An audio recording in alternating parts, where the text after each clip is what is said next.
I think we can go ahead and kick things off.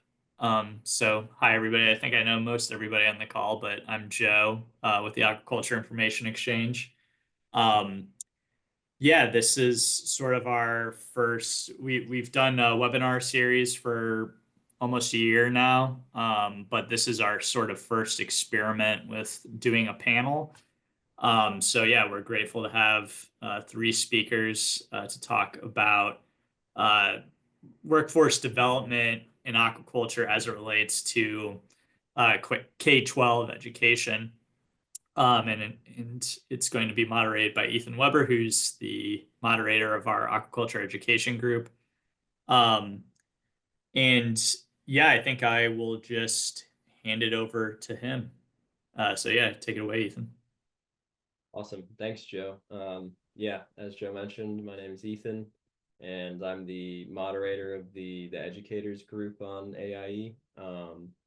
And yeah, really excited to be having our first panel here where, maybe I'm a little biased, but I do think the education side of aquaculture is super important and super interesting. So it'll be good to have a few people discuss what they're doing and a little more plug for the AIE educators group is I started with it back in probably a year ago or something, maybe a little longer, pretty early on when the forum started, and I've seen it grow to now over I think 260 people, and that's really amazing. And we're starting to get more posts, and what Joe and I are hoping to see is it continue to grow with usage and users as a place where people can connect, share ideas, and share. I've been a personal plug for the discussion page I post a lot in is the resources page, and I hope other people can share to that as well, because that will be a good sort of central location that any educator, teacher, or public educator can go to find useful resources. Because I've kind of discovered there's lots of great stuff out there, but it's spread about the ether. So it would be nice to have a more central location to find it all. But without further ado, we'll get into some of the presentations. And first, we'll go with Diana Burich with New Jersey Sea Grant. And I believe she's presenting about a internship program or apprenticeship, my bad, program they've been running. So take it away, Diana. Thanks. Thanks so much. Can you see the screen okay? Okay, fantastic. So, hi everybody. It's nice to see you. Thanks for the opportunity to be here to talk about the Apprenticeship and Shellfish Aquaculture Program.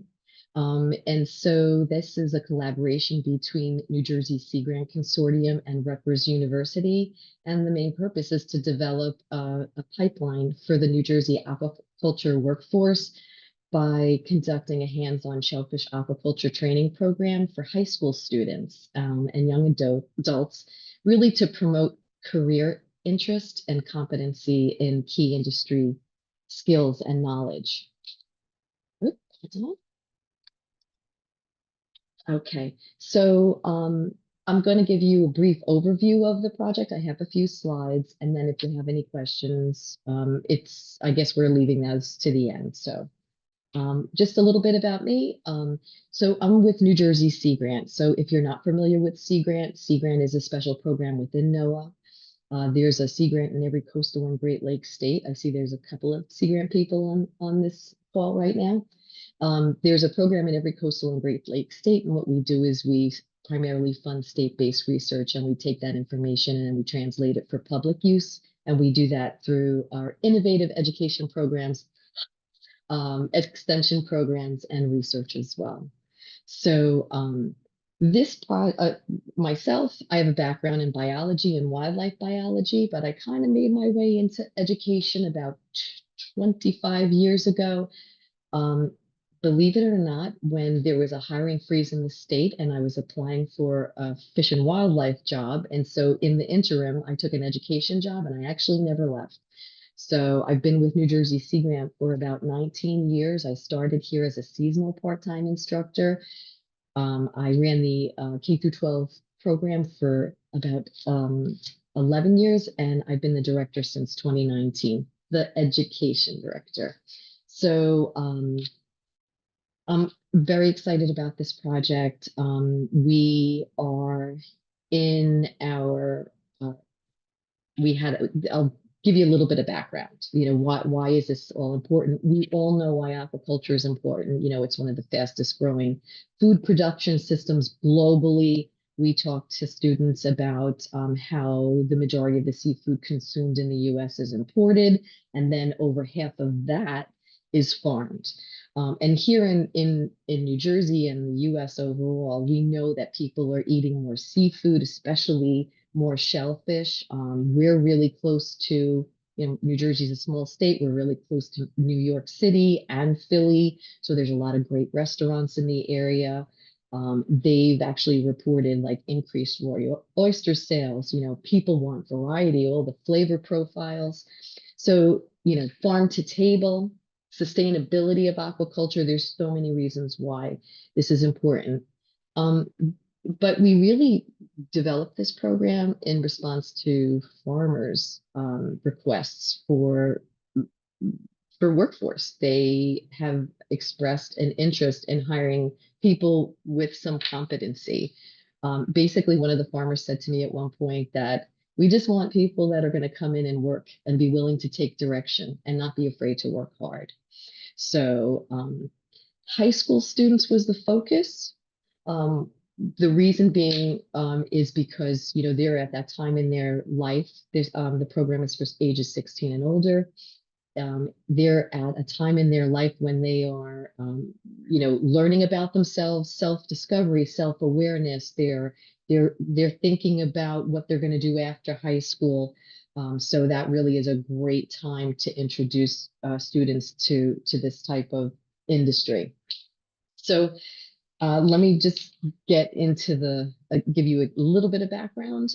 I mentioned that we are in a 2-year phase right now, but the project genesis was from 2021, 2022. We actually received supplemental funds from the National Sea Grant Office. And it was a small amount, not a whole lot, but enough to get us started. So what we did was we brought together educators that we knew who were interested in aquaculture literacy. We really wanted to keep the group small, so we had about 12 educators. We really wanted their input for developing curriculum and the best ways to engage students. And then we also engaged industry professionals, and the range was growers, collaboratives, state agencies, federal employees, also professional organizations like minorities in aquaculture and other businesses that were not in our area, like individuals from Atlantic Sea Farms. And we convened everybody together for a 3-day workshop. It was pretty much when we were coming out of COVID, so we did some virtual engagement and then a full day field trip visiting facilities. But we really just wanted to bring together people to help us identify engagement, curricular needs, and also skills that growers would be looking for entry-level jobs. So then in 2022, we recruited students. So it was a small group of students. Like I said, it was a relatively small project. Teachers helped us identify students that might be interested in participating. It's an application process, and we tried to keep the application pretty simple because we were not only looking to engage kids that might be interested in aquaculture in college, but also those kids that might just want to go right out to work after high school.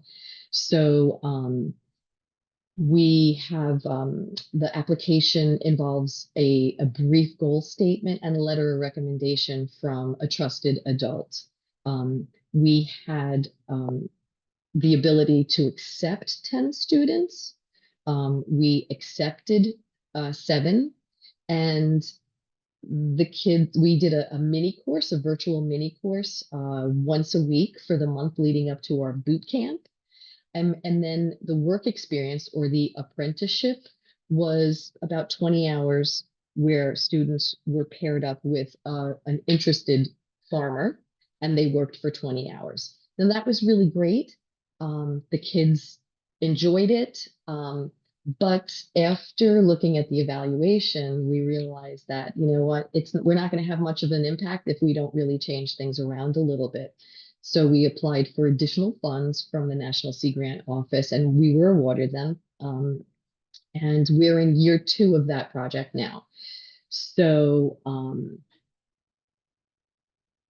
last year, we went to schools and spoke to over 700 kids to introduce them to shellfish aquaculture. And the way we did that was with a presentation about what aquaculture is, the global importance, what it looks like in the US, and then particularly in New Jersey. And then we talked about this opportunity, and we adjusted the original project to be more robust. So when I say it's an apprenticeship program, it's actually more of a pre-apprenticeship program. And it involves a week-long boot camp, and then students are paired with farmers that live within 40 minutes of their homes. So the boot camp, I have that slide up right now. This is for this year. Boot camp takes place in June, and it is at Rutgers Cape Shore Laboratory and also the Aquaculture Innovation Center. It's daily. It's a 5-day boot camp.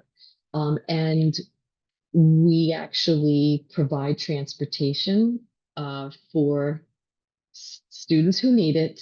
We create a bus route that runs along the Garden State Parkway because kids are coming from over an hour away to attend boot camp.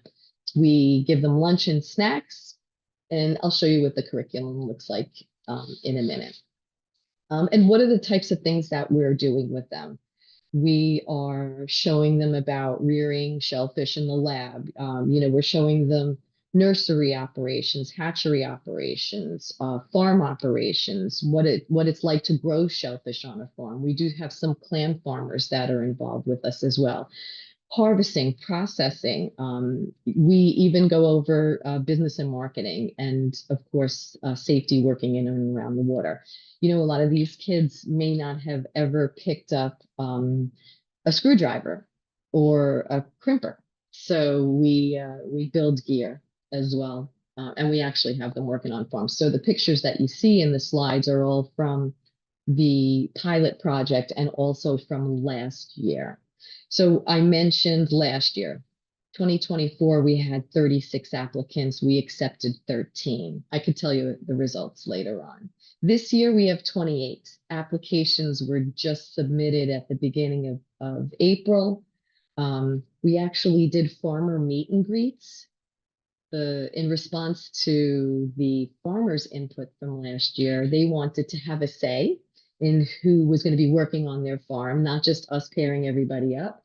So we held 2 meet and greets in 2 different counties, and growers had the opportunity to speed network, or I'm going to say it's the other way around. Kids had the opportunity to speed network with farmers. It worked out really well, even though we were kind of impacted by these New Jersey wildfires last week, but that's like a whole nother story. Okay, so this is what the curriculum looks like. It says tentative, but we pretty much stuck to this last year. Of course, we're going to be flexible in some instances because at boot camp we are working around tides. It's kind of the reason why this year we're literally having 3 days of boot camp in 1 week and then 2 days the next week, because we want low tides while we're in boot camp. The Rutgers Cape Shore Lab has an experimental farm, like literally right in front of it in the bay. Those are the pictures that you see. So we have the kids, getting their hands wet and feet wet and everything. So we go over, basic aquaculture and shellfish bio. Once again, these are students that may have I'm sure they had biology for the most part. It's not a requirement to attend. but they don't know anything about mollusks and ecology. So they learn about that. We look at life cycles. We do dissection. I'm sorry, life cycles. We do dissections. We created relay races with regards to gear building. So we have them doing everything from making bags for rack and bag grow out to coiling hoses, because it sounds simple and maybe a little comical, but believe it or not, that was something that the growers had asked for. So we take them to the New Jersey Aquaculture Innovation Center, where they learn about um, what the research looks like, what hatchery operations look like, algal culture. We actually have them sorting, we have them counting larvae under microscopes. So they're really busy on that day as well. And then we do business development. We have them build a business model, how to site a farm. And then the last day we spent with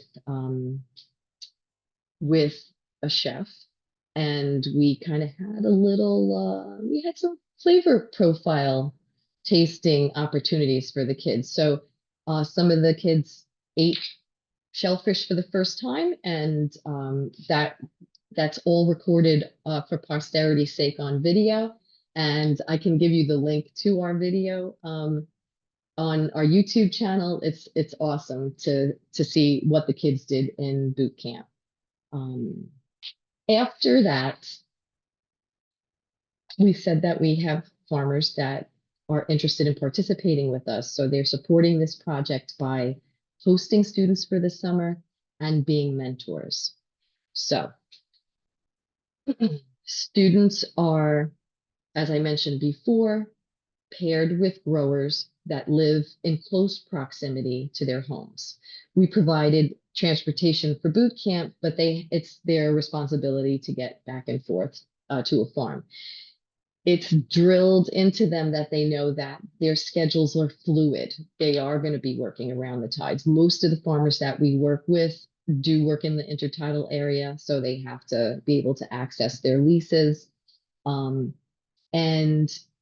we require that the kids work for 150 hours for the summer. 35 hours of boot camp, the 1 hour introductory meeting, and 4 cohort meetings throughout the summer all add up to 150 hours. The grant pays them. So the kids receive a stipend. It's actually really good compared to what the agricultural minimum wage is in this state, which is like $13.43. So the kids make about $18 an hour. They get a stipend of $2,700, but they have to participate in all of the activities that the program requires. And at the end of the summer, we give them a shellfish farming practice certificate. This gives you just an idea geographically of where our farms are. All of those little marks identify a farm. So there's about 14 on here. And the students that applied actually are from all over New Jersey. Everyone is welcome to apply. Everyone is eligible for, we use a rubric for the selection process. Everyone is eligible to be a participant, provided, they do well on the rubric. It's just their responsibility to get to work during the summer. The farms range in their grow out. We have some rack and bag, we have some floating cages. Some people have vessels, some people don't. The clam farmer, he's out at the crack of dawn. Last year, he asked some kid to be at work at 4 o'clock in the morning, and I was like, no, we can't do that this year. But there's a lot of variability with what the kids would experience. And the other thing that we really encourage, or I want to say encourage, we really make it clear that shellfish farming is not for the lighthearted. It's hard work. So we let them know ahead of time what they can expect. But we are looking for people with good work ethics. We're looking for people who are interested and want to work. We're looking for the kids who want to learn. It doesn't matter right now to us if they are going to get a job on a shellfish farm right after graduation or not. We just want to see that their interest has increased and their intent to pursue shellfish aquaculture is in their future as well. All right, those are questions. Okay. Application. So we're I said that I would share some results. We were really happy with the pilot project. We had 6 students participate. And 2 weeks ago, I found out that one of the students that participated, well, I'll tell you that in a second. We had one student from that group of 6 who did wind up working on a farm for the rest of the summer and into the fall and spring the following year before he graduated high school. Another participant just let me know that she got accepted to the University of Rhode Island and she's majoring in aquaculture as a direct result of participating in this project. Last year, 13 students, 4 of them got part-time jobs on farms. One of them finished his 150 hours by July 20th, and the farmer put him on the payroll in midsummer, and he's still working with the farmer. And one of the other kids went off to college and is coming back to work on a farm. So that's another one. And this year, which is a year after they participated, 2 of those students are still working on farms. So right now we like the way it's looking. One of our educators also developed an escape room for middle school students. So originally with the pilot project, we were looking to engage middle school students, but we really kind of shifted our focus to recruiting high school students and for participation in this project. So I think I used up all my time. There's a lot to say about this, but I will say we have some other funding opportunities in the fire right now. So we're looking to have next year and the following year funded. And future, I do see this as a stepping stone to either a community college or a certification process. We're really looking forward to working with the kids this year. So. No, I love hearing the results at the end there in particular. Those sound like some It's so exciting. good programs. Yeah, I mean, that's kind of how I got my start through an internship with Harbor Branch and turned me into an aquaculturist. So love that. And we'll keep it moving so we can get all the presenters. And yeah, if you're in the audience and do have questions, feel free to type them in the chat. And at the end, we'll have a little bit of a question ask session. Or you can unmute yourself then and ask as well. But next we've got Samantha Capers with Southern Mississippi University. I believe she is working with both hands-on education and a certification program. So Samantha, when you're ready, take it away.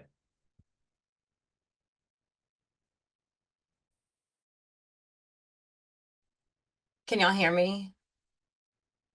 Can you see my screen? Now it's not letting me present.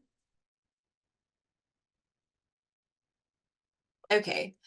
So I'm at the University of Southern Mississippi at the Marine Education Center, and I'm the Associate Director of Informal Education. And I am part of one of the paired state, there's a few that are both. So we cover Mississippi, Alabama Sea Grant, and I'm on the Elwood teams that we do the education and workforce development. And so I get to work a lot with our partners at Dolphin Island. My background is in behavioral research. I started out as an 8th grade science teacher, and I taught 8th grade science for about 11 years. And then I was hired to write curriculum, and now I have found myself in this space. And so my degree is in behavioral research, and I'll be finishing up my PhD in research, evaluation, statistics, and assessment. So building programs that run is something that I love to do and is important to me. I'm at the Marine Education Center, and so we got our start as an aquarium on the point in Biloxi. So we were on the water, and when that building was destroyed in Hurricane Katrina, we built back, and we are the education and outreach arm for the research centers at USM. And so we're part of the Gulf Coast Research Laboratory, and that includes the Thad Cochran Marine Aquaculture Center, and I'll talk about them in a little bit. And so what we really hope to accomplish through all of our programming is to expose students to opportunities that they might not know about. We get student visitors from across the country. And so I'm going to talk about some of our programming and how we integrate aquaculture education into these programs at different levels. And so our primary programs, these are revenue programs. So teachers select us to come on field trips, and they say, I want you to teach about, we have like a menu of activities. And so our Coastal Explorer and Coastal Science Camp field trips happen from August to May. The Coastal Explorer is like it's a half day lesson where students come to our campus and they rotate through these 45-minute lessons. And so what you're seeing in this picture is they're doing a plankton tow. And what we connect that to is the algae and growing the food for our finfish that they do at TC Max. So all of those lessons are connected to the research that's happening at the Aquaculture Center.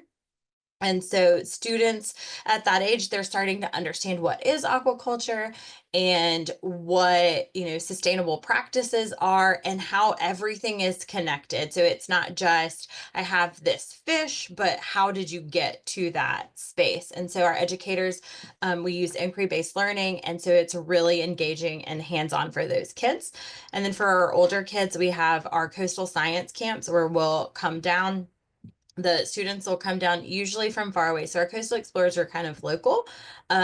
Most of our coastal science camp kids come to Mississippi from Arkansas, and they are really fascinated by every opportunity to work down here. And so we take them to our oyster hatchery. We'll take them to our finfish grow outs. We had a group last week that got to see the oysters right after they spawn. And so we're looking at them and doing counts under the microscope. And so that coastal science camp really starts pulling in those career connections and showing them pathways. And so we've worked with USM to build a career pathway to share with those students and show them that it's not just I have to study oysters, because oysters are a really hot topic and they're really popular right now in the Mississippi Sound, especially with the Bonnie Carey getting ready to open. And so that's all you hear about. And so really saying, hey, there's so much more than just growing oysters.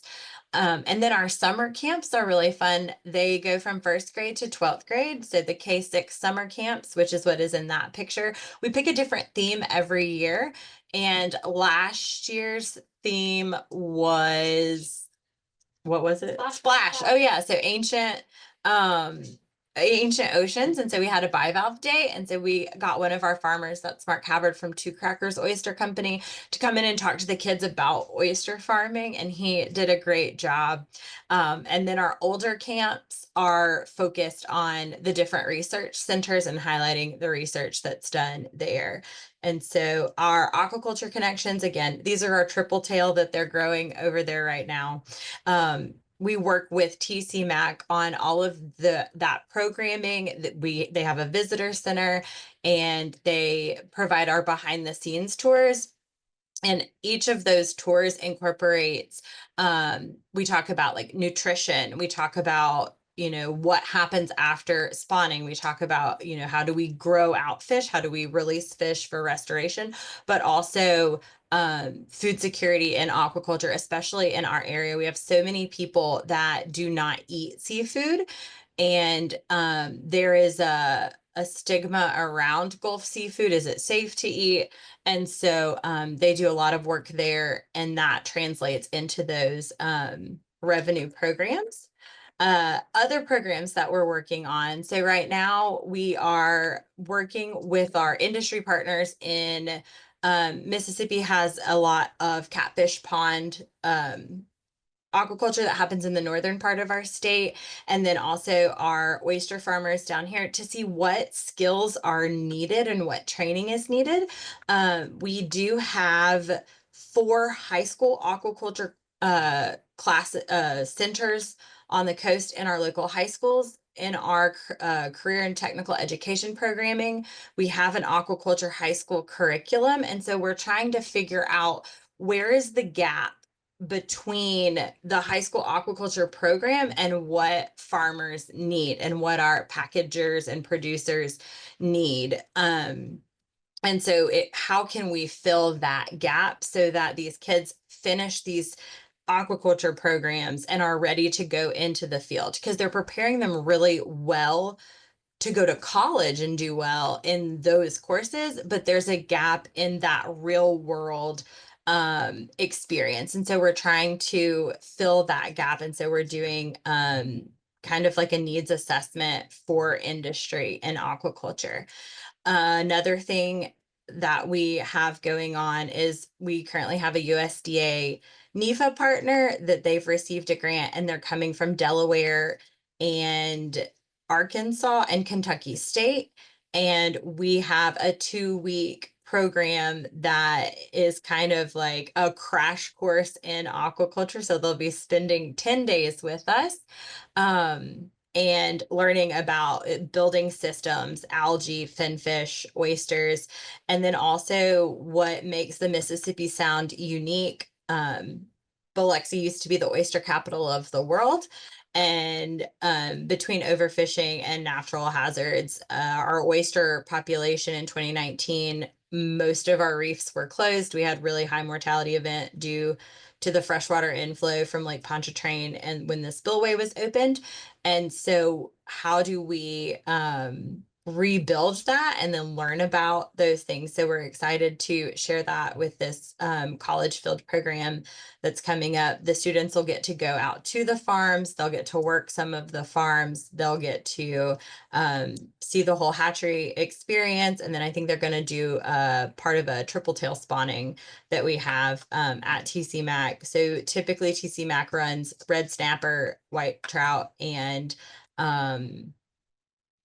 there was another one, but right now we're looking at if we can use triple tail as a marine aquaculture species, if it's hardy, how well does it do? How well do the broodstock like respond to being in? So it's a really exciting time that's over at TCMAC. And so we're excited to share this experience with those college field program students. And then, so some of the challenges that we face down here in Mississippi are that public perception. And so a lot of people are taught just through like the social interactions, like we don't eat Gulf seafood. The Gulf is dirty because our water is brown due to how shallow the sound is. And so there's a lot of growing up here, the research lab is here, and they're like, oh, they're injecting human growth hormones into redfish and they all got out. And so some of the crazy just like stories about the lab and the research and farming fish and all of this notion is just a cultural mindset that we work here at the MEC to like shift and get people to be open. And a lot of work through Sea Grant is like eat Gulf seafood, support, our shrimping fleet, support our oyster farmers, and trying to like change that court of like public opinion. And then a lot of that is also rooted in our state science standards. So it's really awesome that we have our high school aquaculture program, but if it doesn't align to the 8th grade science standards, because they teach a lot of focus is put on all of the negatives of fish farming. And a lot of it is based on overseas practices and not practices that are currently happening. And also like genetic modification of food, but not necessarily like selective breeding. So they teach that it's just this kind of blanket that it's all bad. And getting like we are working to change the state science standards to work on that group of people that do that, but also hosting teacher professional development that teaches, this is what aquaculture is, because a lot of people just don't understand what they're teaching. And so working to change that. And so some of the things that we are have coming up on the horizon is an aquaponics education program that pairs high school mentors with after school care centers, that we will grow marsh grass and striped bass in these systems, and the kids will grow it and then they'll eat it. And we'll talk about food security, but also that community resilience with those living shorelines. And then we are working with the state on a high school work-based learning credential, where students will complete the course and they will have a credential that says, they have, completed this training and they've had this much on the job training for when they finish that kind of apprenticeship program, but it meets our career and technical education work-based learning standards. And so that is that's kind of what we do, like the quick rundown of it. And this is my contact information. And so I think we have questions at the end. So yeah, that's what I have. Fantastic. Yeah, that was a good quick rundown of a number of different things you guys are doing, and it sounds like you also got some good plans for the future. And definitely like how you hit some of the challenges. We'll hopefully be able to discuss that a little more at the end, but definitely have noticed similar things that you mentioned. So up next, we have Alysa Mullen, who works with the Connecticut Sound School, which is a marine science and aquaculture magnet school in Connecticut. And yeah, you want to tell us a little bit about yourself and then what you guys are doing over there in Connecticut? Okay. Is it sharing? Okay. So, hi, everybody. My name is Alysa Mullen.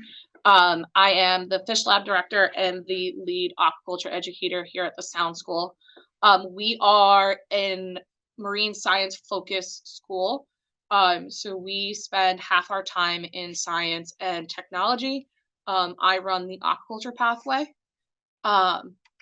So we are very focused on hands-on aquaculture work-based learning. Come on, slides.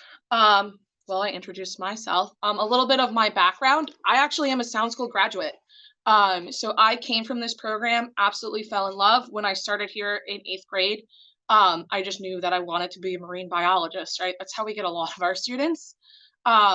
Through working in our lab, our wet lab, I fell in love with aquaculture. I went to URI to get a degree in aquaculture. I bounced around different aquaculture jobs. And then my predecessor, John Roy, called me to help him run the lab. I never in a million years thought that I would end up teaching. And actually, while working in the lab with the students, I fell in love with teaching. And I was the lab tech, the lab manager, and now I'm the director. And I absolutely love my job. So a little bit on Connecticut workforce development. In the last couple of years, there has been a hire initiative. Connecticut is a little unique in the sense that we actually have 4 aquaculture work-based learning schools. So our high schoolers are learning all of these hands-on skills. Our issue is we can't keep them in the state. They are leaving to go to different universities, or there's not enough job opportunities in Connecticut. So this initiative was led by CTC grant by Tetra Getchis. We received a grant. Tessa did the smart thing.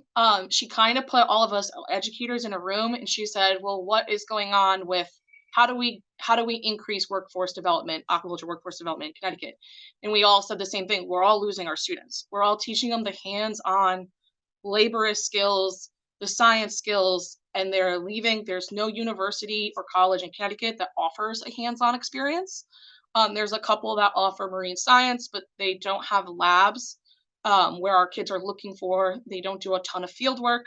So they're going to different states all over, basically, mainly the East Coast, and they're staying there. They go to Rhode Island, they stay in Rhode Island. They go to Florida, they stay in Florida. One of the first things we did is start to talk about creating a early college experience in the hopes that this course would have some of our students stay within Connecticut, so helping a local university expand their experience and program into aquaculture, and in turn, our students would have a direct pathway. So Sound School was chosen as the school. We are the largest aquaculture program in Connecticut.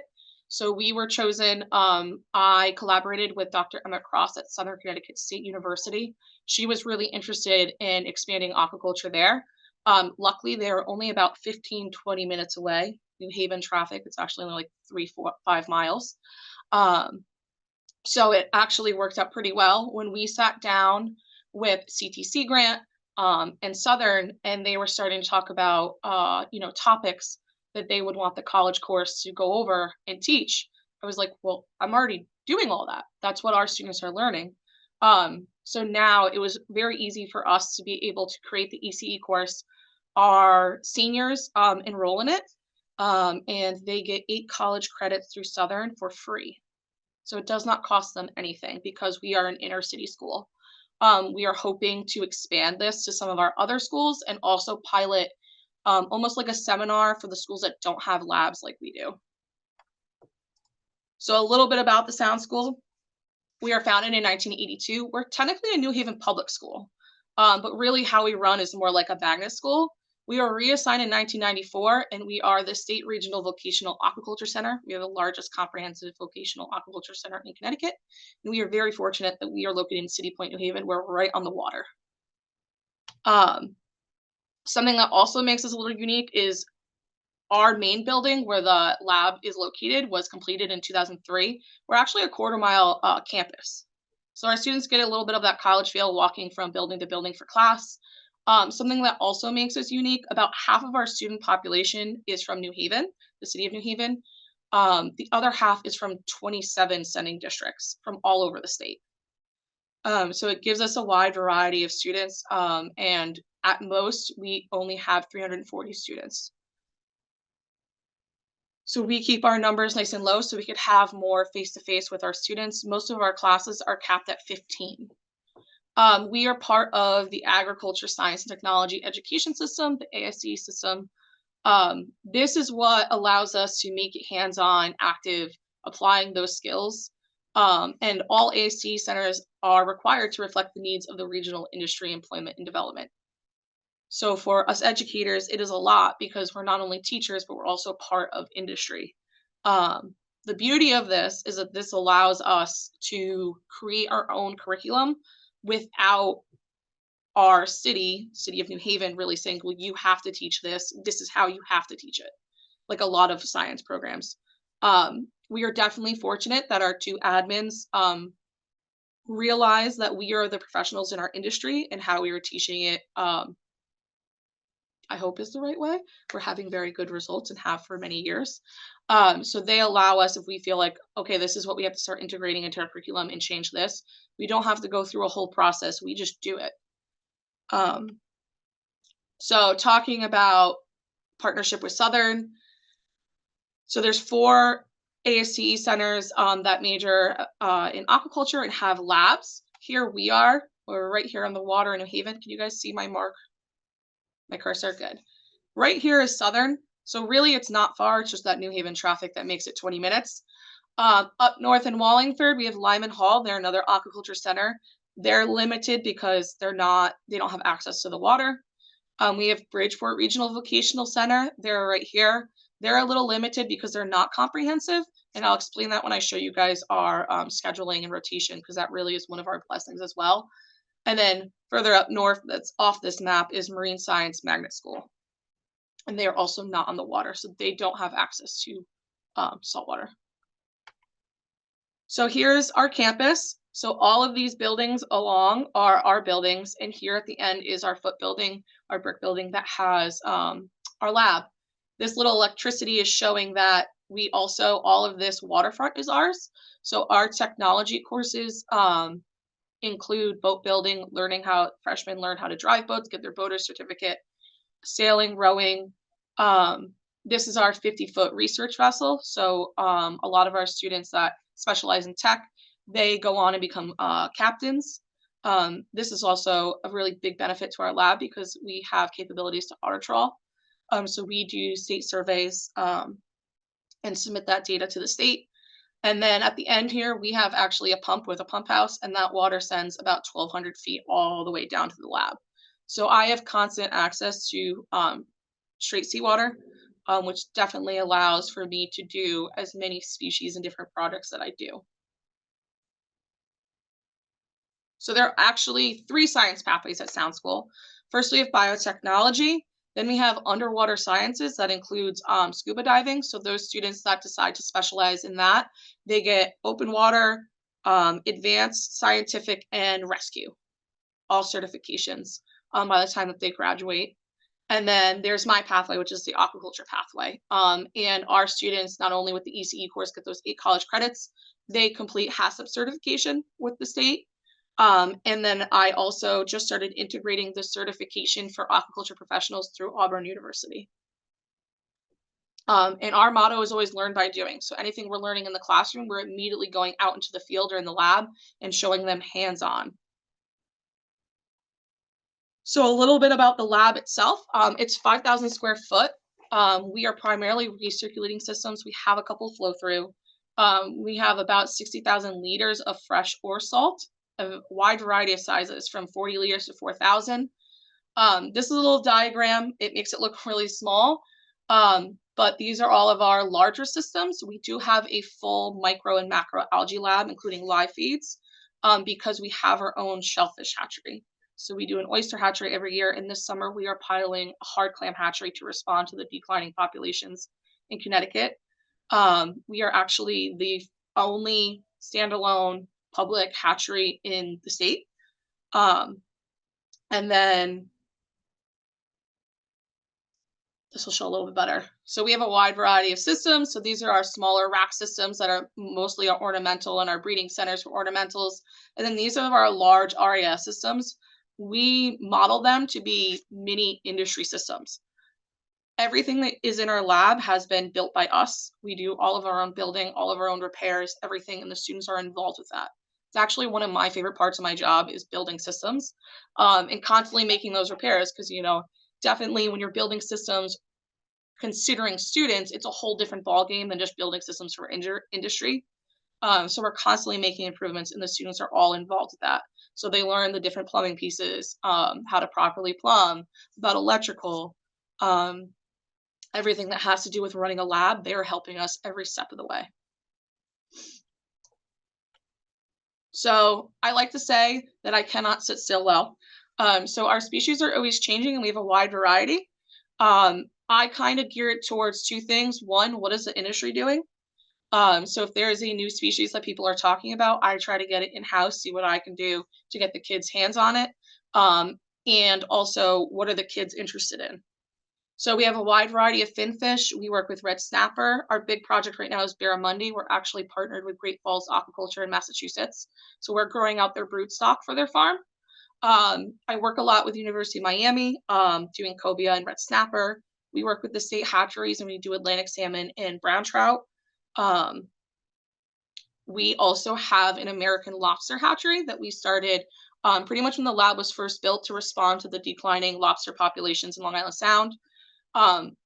There are no more lobsters in Long Island Sound pretty much. So now our lobsters go to shell disease research. And we are very well known in this world for our beautiful blue lobsters. They're this beautiful color. So anytime you see a blue lobster, you know, in Mystic Aquarium or at URI, a couple of universities in California, they're our guys. Like I said, we have a shellfish hatchery. We've done some work with bay scallops, giant clams, but we mainly focus on eastern oyster. And we're also piloting the hard clam hatchery this summer. Again, we have the algae lab. So we work a lot with National Marine Fisheries Service, NOAA lab in Milford. So we teach the students, a lot of microalgae development as well as macro. And then, of course, the ornamentals. The ornamentals are expanding. We have more and more students that want to save the corals and help the reefs. So we've expanded our coral and ornamental systems and education a lot over the last couple of years.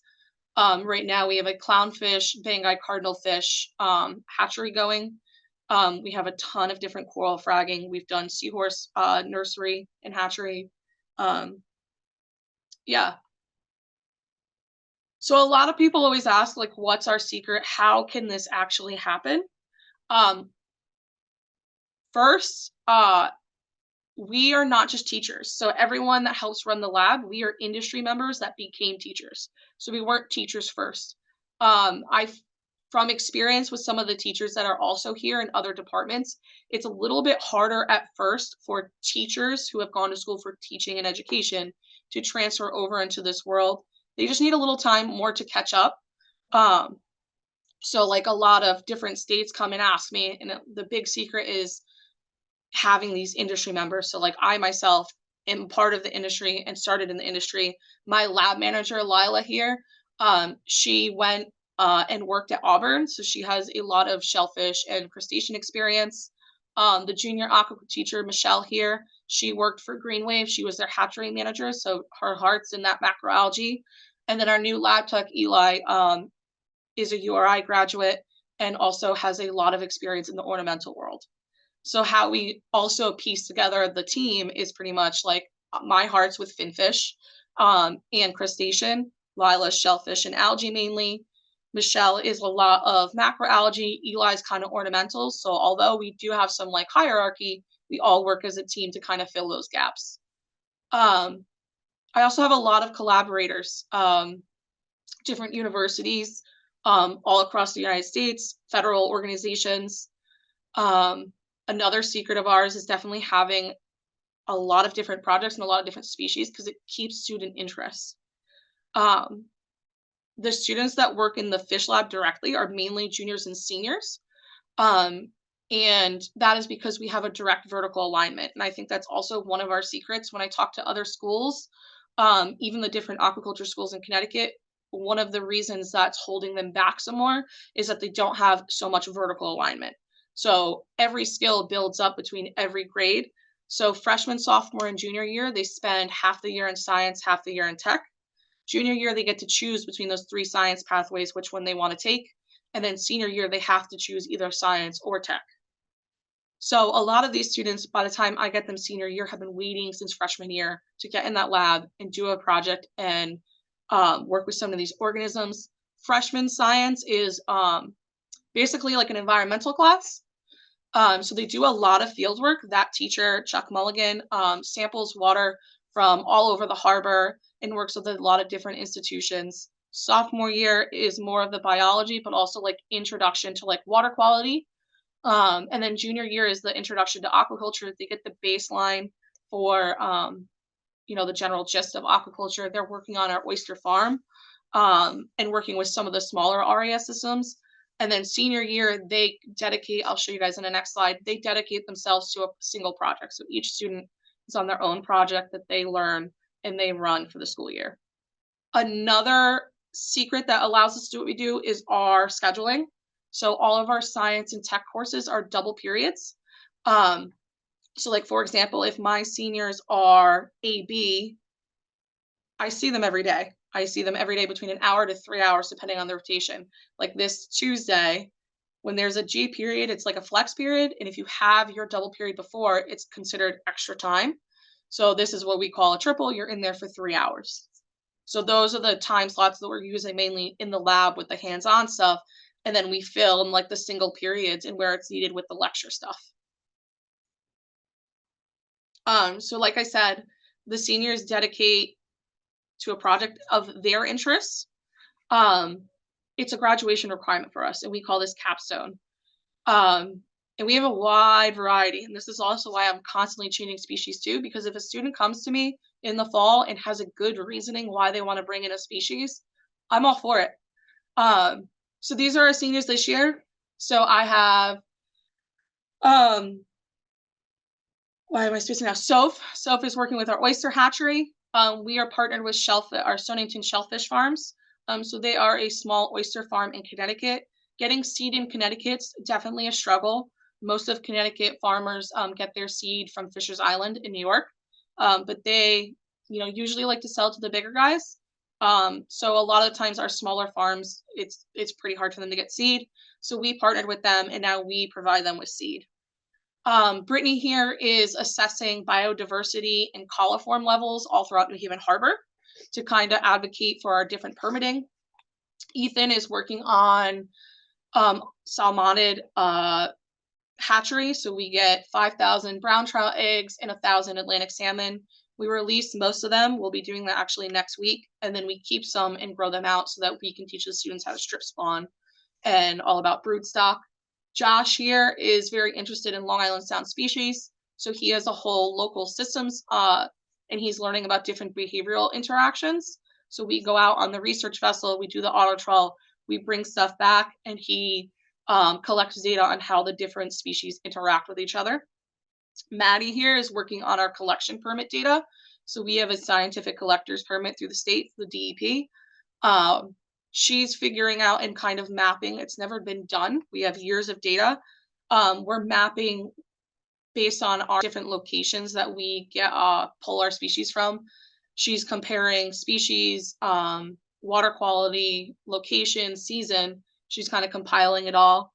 I have Josue down here. He's working on bringing in the Banggai cardinal fish and starting that hatchery because the EPA wants to ban the importation of Banggai cardinal fish. Angela here is our clownfish hatchery. She's really worked on bringing different designer clownfish. So all those different weird patterns that hobbyists really love and pay good money for. Jack here is our coral guy this year. So he's fragged and brought in a ton of coral. Sid here is our algae girl. She specializes in microalgae. We have a student, I didn't have a nice picture of his face, but he is dedicated to live feeds. We always call the algae lab with the microalgae and the live feeds the heart of the lab. And then I have James and Savannah here that were working with the lobster hatchery. So these are just some of them, but it really dictates towards like what they want to do. So they have been waiting since freshman year to be able to run their own project based on like what they are interested in. Hey, Alysa, sorry to interrupt really quick, but I just wanted to, I'll let you finish your presentation, but just since we're coming up on time, I was going to drop the link again to the aquaculture education group, and I feel like we can do Q&A on there for people if anyone has to go, but yeah, this is really awesome, Alysa, so please continue. I can go fast. I only have like a couple more. Sorry if I'm going over. Oh, it's all good. It's all very good. Everything we do is trying to relate them back to industry. And one of the fun things, well, I think it's fun, what we do every year is we bring a group of seniors to BIOS, the Bermuda Institute of Ocean Sciences. So like a lot of universities do this. So we stay at BIOS, we assess the different reefs. The kids have a whole lot of fun. So it's kind of, bringing a different aspect of industry that may be more the research and definitely the ornamental to real life. And then, creating the early college experience course, 100% of my students signed up for it. 100% of them got all the credits. Again, this is a pathway to university. We are hoping to work on an apprenticeship program because we're very big on college isn't the answer for everybody. And this is with SESU. It's in 2 classes. So it's a lecture and a lab. So not only did we utilize our curriculum, our lab space, but also integrating our students into industry. So these are all pictures of different industry events and field trips that we went on. So we went to different oyster farms. We saw the state hatcheries. We went up to Great Falls. We went to Green Wave, saw different aquariums and how they work behind the scenes. Pretty much any way that I can integrate any lesson into real world. And yeah, that is it for me.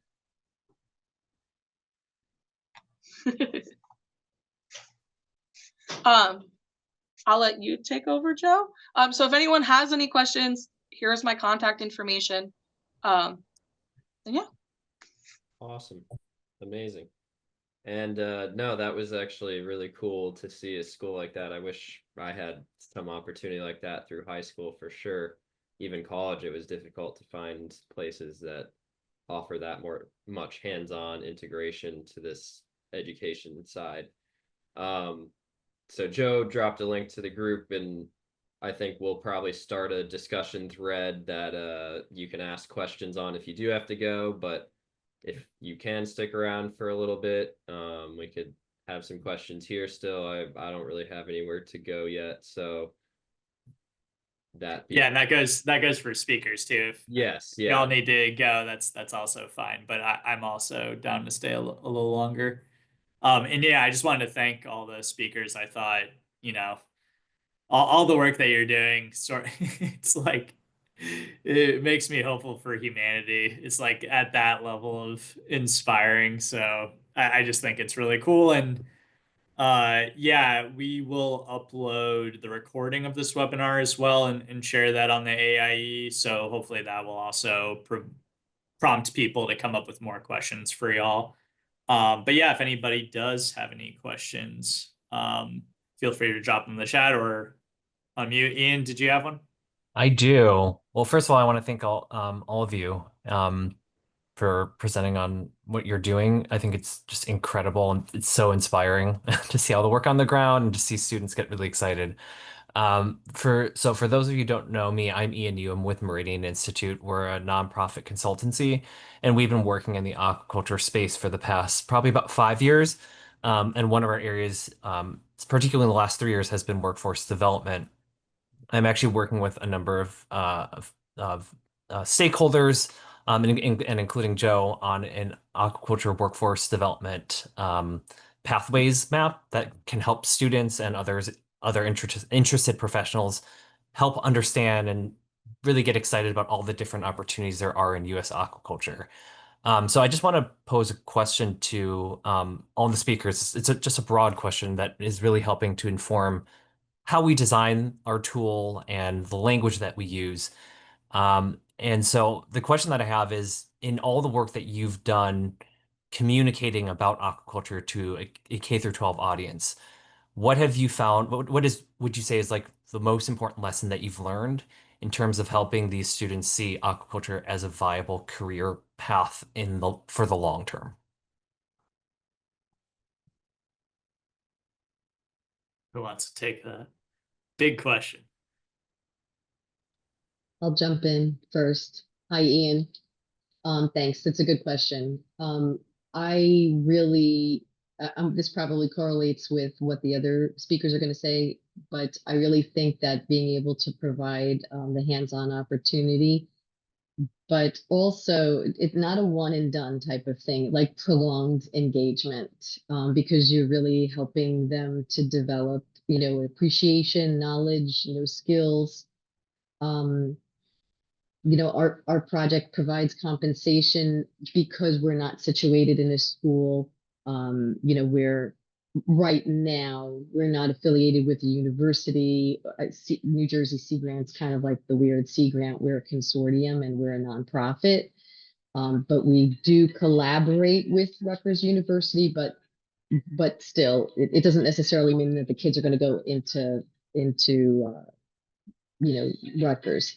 But back to what I was saying, I just think it's super important to be able to give them real world experiences. I do like the compensation aspect as well, because just like for any college student, an internship that has that's incentivized that way it can be pretty effective. And they're really getting real world skills, like on the job type of training.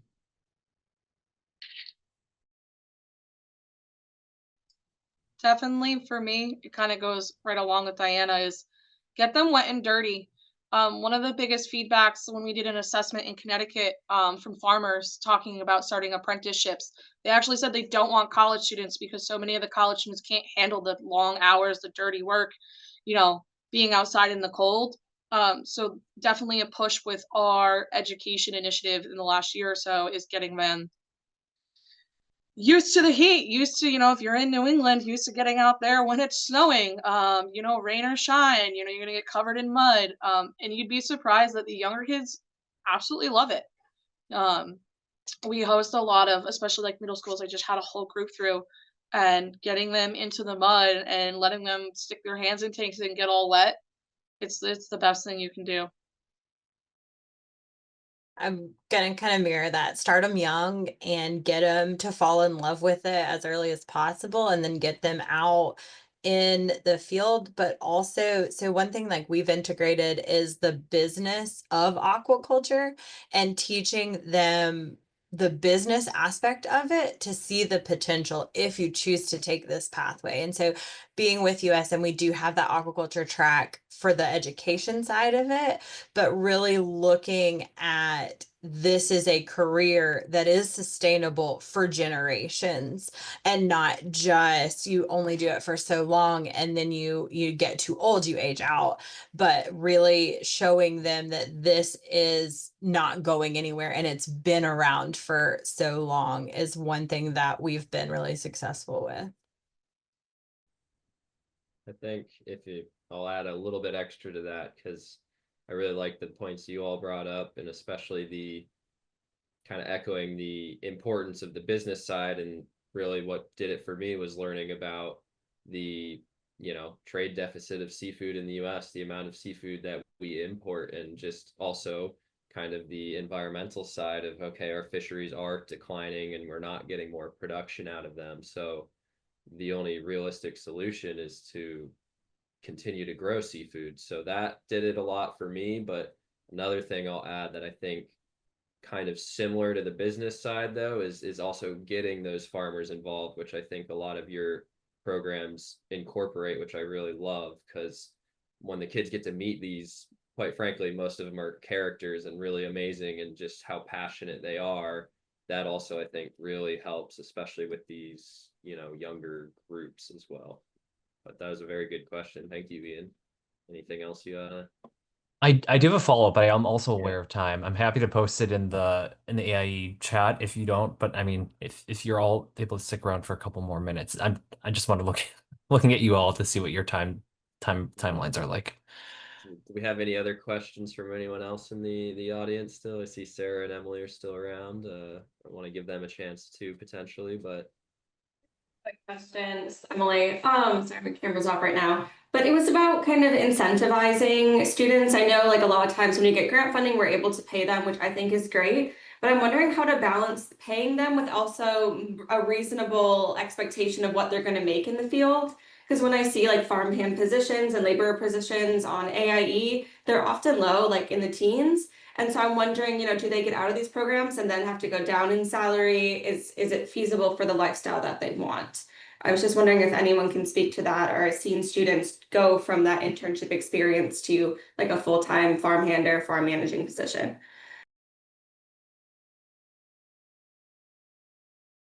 Hey, Emily, it's nice to see you here. So I'm just going to say from our perspective, because the project is relatively new, all of the kids that participated, except for one, and really we had 2 cohorts so far, they all went to college. So I can't really speak to that. I'm actually like, I bet Alysa can though. So, but we do tell them that the project provides a robust stipend to really get them interested but they are aware of the fact that a farmhand is probably making less. I just wanted to quickly interject and say that we had a mentorship workshop on the AIE last week, and something that someone brought up on there was that the minimum wage conversation is definitely something that is a hot topic right now for farmhands.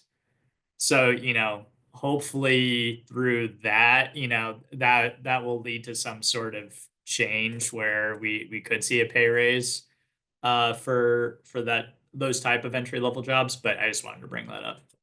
Go ahead, Alyssa, if you had anything to add. I just wanted to say, like, one of our biggest struggles is funding. We don't have any paid positions other than I actually am now, I have been for the past couple of years, a Hutton mentor through the American Fisheries Society. So luckily every year I have one student that gets paid, but that's even low. One of the things I really try to instill on the students is actually pulling up those job openings and looking at them, see what they entail, and if the job posting actually has the salary, and comparing, contrasting, and actually getting them to talk directly with the farmers, the farm hands, and talking about, the big question is, how did you get here? That gives them pretty good perspective on that end. You guys, I appreciate your responses. This was the first conversation where I finally thought, wait, like I love that we can pay students, but part of making sure they're prepared for the industry isn't just the wet and dirty, it's also like the lifestyle they want to live or where they want to live, and so I think the more we can do to prepare high schoolers and college students for those questions that even I probably didn't consider really fully until my mid-20s, where do we want our life to look like? How do we get there? So thank you guys. I appreciate your input. Thanks, Emily. Any other questions? Ian, if you wanted to ask your follow-up, that's fine if no one else has any.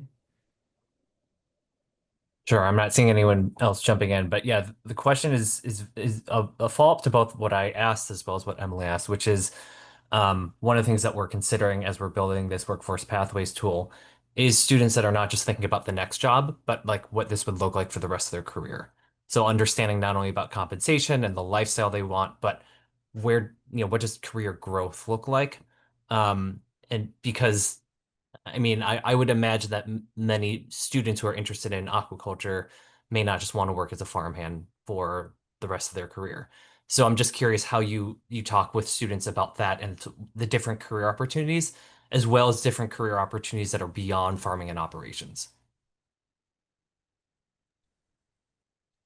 I'm gonna jump in again. With our pilot project, we brought in various or other professionals, other industry professional, people in extension, people in government. Last year, with the last year's cohort, we didn't do that as much, but we're doing that this year. So, the kid, we really want the kids to meet people that are like doing extension work, or maybe in policy, or maybe in animal health, or other areas. We had people from the state come and talk to them, other universities, researchers. So we're, in a short period of time, remember, it's like a crash course, the boot camp, but not just, but also the end user, not necessarily the consumer as much as restaurants. So that's where the chef came in. This year, we're actually taking them to Philadelphia to go to the oyster house in Philly. They're going to learn how to shuck. That's another aspect. Shuckers are getting $50 an hour here in New Jersey for weddings and things like that. So that's a great way to work their way through college, or just pick up some extra cash. So we're really trying to have them meet the individuals that are working in different aspects. I always like to start off the year teaching the kids. There's always this big misconception that aquaculture is only for food production.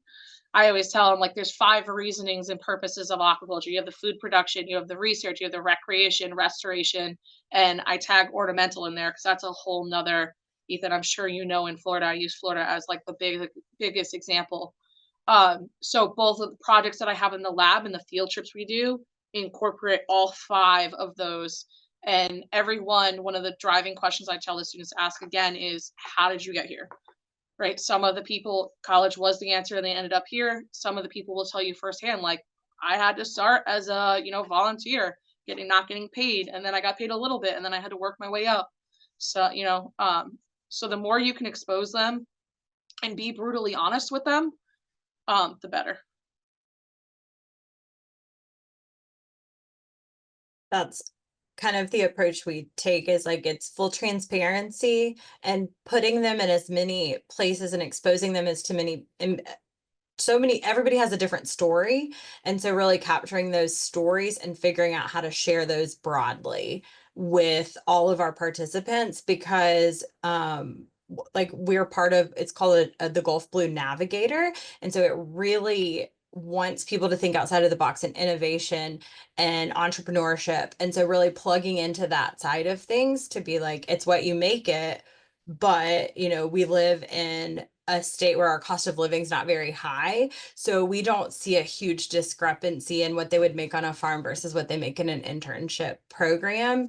And so that is one challenge that's not as large for us here, but still getting that story out, because there's so many ways to go about the path to be successful in the different aquaculture spaces. So that's our take on it. Thank you all. Appreciate it. Super helpful. Yeah, I like that line of questions. Thank you, Ian. I do have a couple more. I don't want to keep you guys too long, but maybe if you briefly have time and want to just touch on what you think are the biggest challenges of K through 12 education, or, you know, at least maybe one challenge you've faced and think affects other people, or how you maybe overcame it.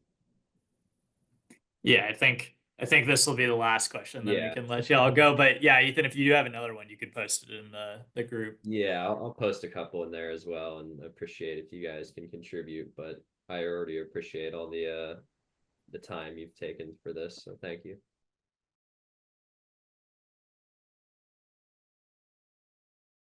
I was gonna say, I talked about our challenges some, but really it's that changing public perception and educating people on this is an opportunity to support our local economy and our national economy, and really starting at the education system and changing those teacher perceptions. So it's a lot of social background and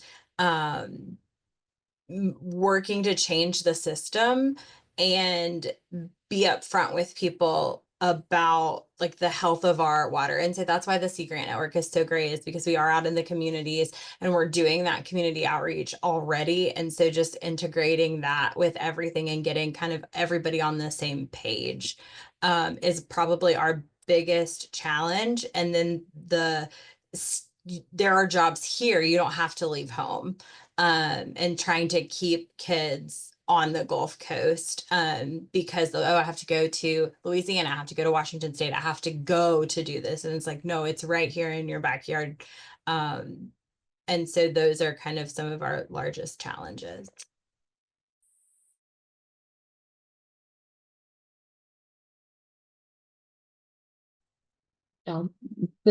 What I'll add to it from our perspective is that schools with the CTEs, the career technical education paths, are kind of few and far between. And I feel in a, someone who's not working in a district, you always have a champion, right? So there's always a district champion or a school champion, and sometimes they leave. So it's great to build the relationships, and it's, we have great relationships with teachers that are already doing this in some aspects.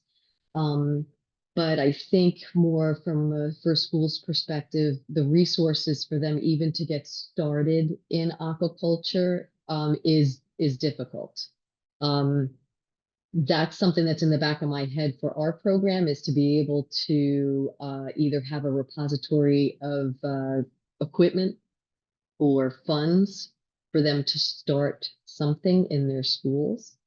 But that's another aspect of this. So I think resources for teachers can be tough.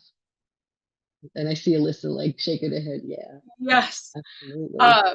So the things that I immediately wrote down, when it comes to actually teaching, I feel like I don't necessarily, like the content itself, don't necessarily have too many struggles other than for us, because we take students from all over the state, blending the different districts, because some districts are far ahead than others. So mending that gap so all the students are graduating on the same page is definitely a challenge.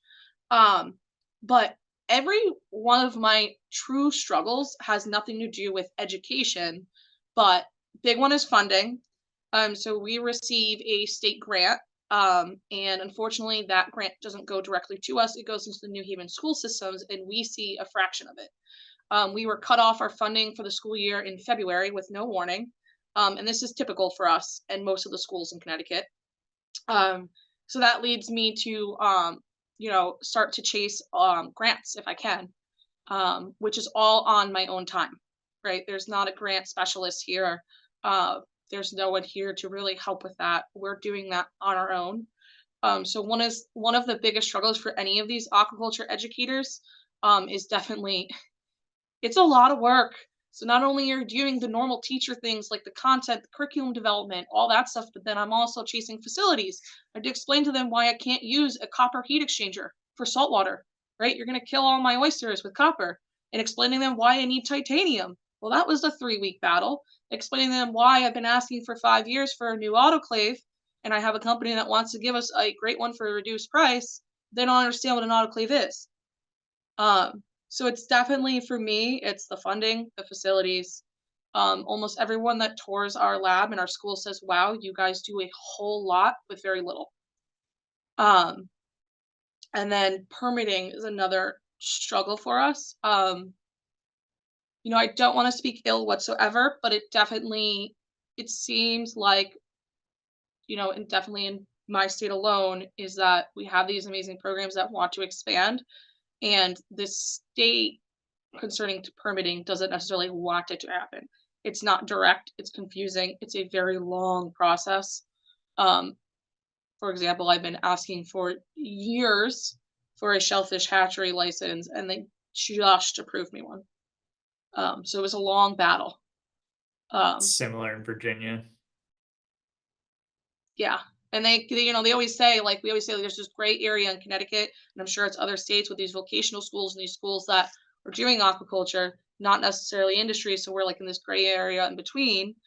So they don't want to give us, well, we do, but we have industry permits, but they necessarily don't always want to give us it right away. But they also are not creating certain permits for education.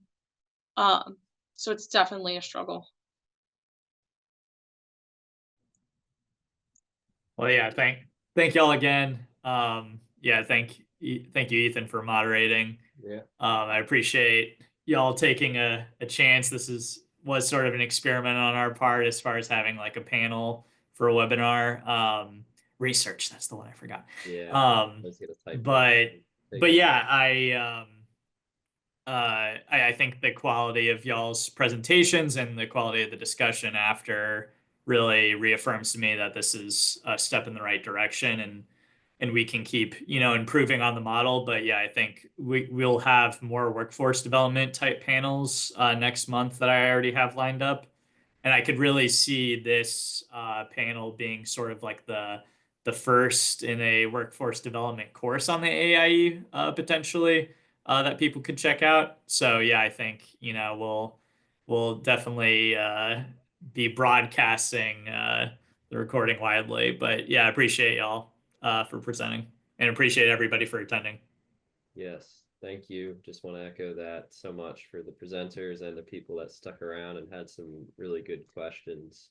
Honestly, it just kind of throws me back to a lot of the things I learned I was working for the Division of Aquaculture in the state on the education programs, and it seems like a lot of people across the country notice the same sort of reoccurring issues. That's why I was interested in that question. And yeah, I think just a last little plug, hopefully the educators page will continue to grow and get used. Check out the discussion pages and contribute, and I think this will really help move the industry as a whole forward. So thank you guys again.